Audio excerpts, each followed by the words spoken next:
মানুষের বেঁচে থাকার জন্য আসলে বেশি কিছু দরকার হয় না। এক একজনের এক এক রকম স্বপ্ন থাকে।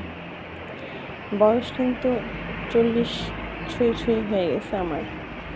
কিন্তু আমার একটা স্বপ্ন ছিল, যখন আমি আমার ছেলের স্কুলে যাইতাম, গত বছর আমি মেহেরপুরে ছিলাম।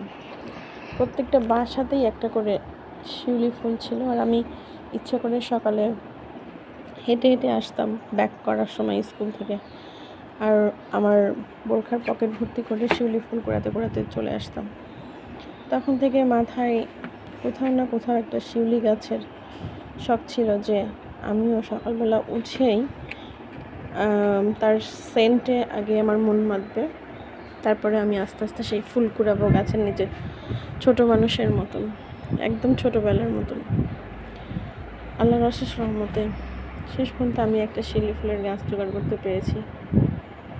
আর শহরের বাসায় টবের নিচ থেকে এভাবে শিউলি ফুল কুড়ানো, এটা আমার কাছে ড্রিম কামস ট্রু লাইক একটা ঘটনা।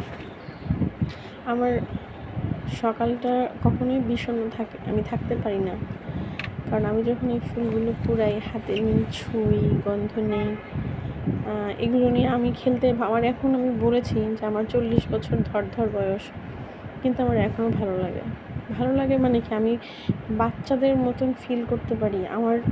এটাই আমার ডোপামিন রিলিজ করে, যেটা অনেক দামি হয়তো বা গয়না বা শাড়িতেও আমার আসে না।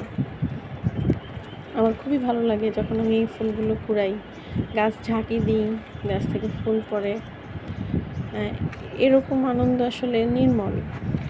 এগুলোর দোষের তো কিছু না। আমার বাচ্চা কাচ্চা আমাকে দেখে হাসাহাসি করে যে মা তুমি কী করো।